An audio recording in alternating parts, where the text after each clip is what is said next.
Hai. Assalamualaikum warahmatullahi wabarakatuh. Apa kabar anak soleh dan soleha ustazah?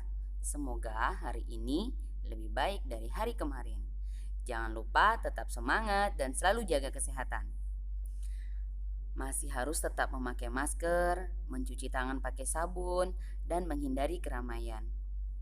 Semoga kita semua dalam lindungan Allah Subhanahu wa Ta'ala. Masih dalam situasi belajar di rumah, kita melanjutkan pembelajaran tematik 6F subtema 2 pembelajaran 5 dan 6. Sebelum kita mulai pembelajaran kita hari ini, baiknya kita berdoa dulu agar kita diberi kemudahan untuk menyerap yang ustazah sampaikan hari ini. Sebelum kalian menonton video belajar ini, ada baiknya kalian membaca dan memahami dulu tematik 6, subtema 2, pembelajaran 5 dan 6. Untuk buku tematiknya di halaman 68 sampai 71 dan 73 sampai 77. Untuk di buku penanya, buka halaman 55, 57, 59 dan 61. Di bab ini kita akan belajar pelajaran IPA, Bahasa Indonesia, PKN, dan SBDP. Untuk IPA, kita akan membuat kartu informasi tentang ciri-ciri pubertas. Dan untuk Bahasa Indonesia, menentukan perkiraan isi teks sesuai dengan judul bacaan, menentukan gagasan utama keseluruhan teks, menjelaskan pentingnya pelaksanaan hak warga negara, lalu melakukan pertunjukan tari kreasi daerah bentuk tunggal. Sebelum kita memulai membuat kartu pubertas, yang pertama ustazah bakal menyampaikan perilaku dan sifat remaja pada masa pubertas. Memasuki masa remaja biasanya terjadi pertumbuhan dan perkembangan fisik yang sangat pesat. Hal ini juga berpengaruh kepada perubahan perilaku dan sifat yang dialami remaja. Hal ini disebabkan oleh pengaruh hormon yang dihasilkan oleh tubuh. Remaja yang sedang mengalami pubertas cenderung emosinya suka berubah-ubah. Dan hal ini merupakan hal yang wajar, namun harus disingkapi dengan bijak. Saat menghadapi masalah, tenangkan diri terlebih dahulu. Sebaiknya menceritakan masalahmu kepada orang tua. Peran orang tua sangat diperlukan untuk menyingkapi perubahan perilaku dan sifat pada masa pubertas. Selain perubahan fisik, remaja yang mengalami masa pubertas juga mengalami pencarian jati diri, seperti minat atau hobi tertentu.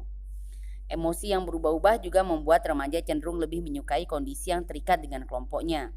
Dalam hal ini, pergaulan sangat mempengaruhi perilaku dan sifat pada masa pubertas.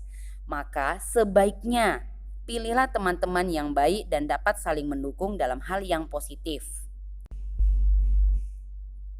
Dalam Undang-Undang tahun 45 dijelaskan bahwa setiap warga negara memiliki hak. Salah satu hak yang dimiliki oleh warga negara adalah kebebasan untuk menyatakan pendapat dan bermusyawarah, juga memberikan suara. Di lingkungan sekolah, hak memberikan suara biasanya digunakan pada saat pemilihan ketua kelas. Di lingkungan masyarakat, hak memberikan suara biasanya digunakan pada saat pemilihan umum atau pemilu. Setiap warga negara yang memenuhi syarat sebagai peserta pemilu berhak untuk memilih dan dipilih tanpa ada paksaan dari pihak manapun. Jika terdapat orang atau sekelompok orang yang memaksakan kehendaknya, akan terjadi konflik dan permusuhan antar masyarakat. Setiap warga negara Indonesia memiliki hak yang sama. Jika semua warga mendapatkan haknya, akan tercipta masyarakat yang adil dan makmur. Pelaksanaan hak sangat diperlukan untuk membangun kesejahteraan masyarakat. Setiap orang memiliki hak dapat memilih apakah menuntut haknya tersebut atau tidak. Apakah kamu sudah melaksanakan hak kamu sebagai warga negara? Apa saja hak yang sudah kamu lakukan? Pasal berapakah dalam undang-undang yang menjamin terdapat hak tersebut?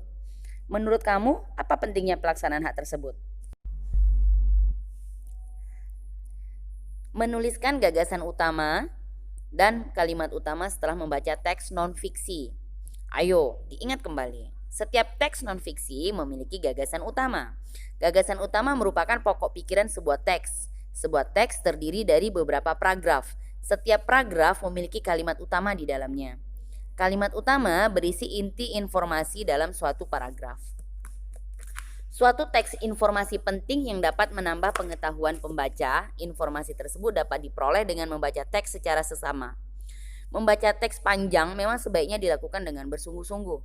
Jika tidak, gagasan utama teks sulit ditemukan dan dipahami. Adapun langkah-langkah efektif yang dapat dilakukan untuk menentukan gagasan utama teks adalah sebagai berikut. Yang pertama, menentukan teks yang akan dibaca, baik berupa buku, majalah, koran, atau artikel di laman internet. Yang kedua, mencermati judul teks. Yang ketiga, membaca teks dengan seksama. Yang keempat, menggarisbawahi kalimat utama. Yang kelima, menandai informasi penting dalam teks. Yang keenam, mencatat informasi-informasi penting dalam teks menggunakan unsur berita, yaitu apa, siapa, kapan, di mana, mengapa, dan bagaimana. Mencatat gagasan utama setiap paragraf, menuliskan gagasan teks dalam bentuk ringkasan. Setelah membaca teks tersebut, tentukan beberapa hal berikut di buku. Selain hak-hak yang telah diuraikan sebelumnya, warga negara juga memiliki hak untuk mengembangkan diri dalam seni dan budaya.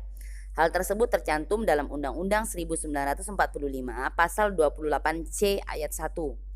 Pengembangan diri dalam bidang seni budaya dapat dilakukan dengan cara mempelajari tarian dari berbagai daerah di Indonesia.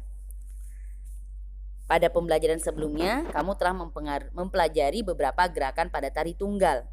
Menurut kalian, bagaimana gerakan pada tari tunggal? Tari daerah memerlukan properti untuk menunjang penampilan di atas panggung. Properti tersebut seperti payung, selendang, kipas, boneka, tombak, dan lain-lain. Properti bukan hanya sekedar perlengkapan, tapi mencerminkan makna yang dimaksud dalam tarian. Pada pembelajaran sebelumnya, kamu juga sudah berlatih 4 gerakan tari kandagan. Sekarang, berlatihlah kembali untuk gerakan selanjutnya. Perhatikan gerakan berikut. Lihat di buku Bu Pena 6C halaman 61. Peragakan gerakan-gerakan pada tarian tersebut.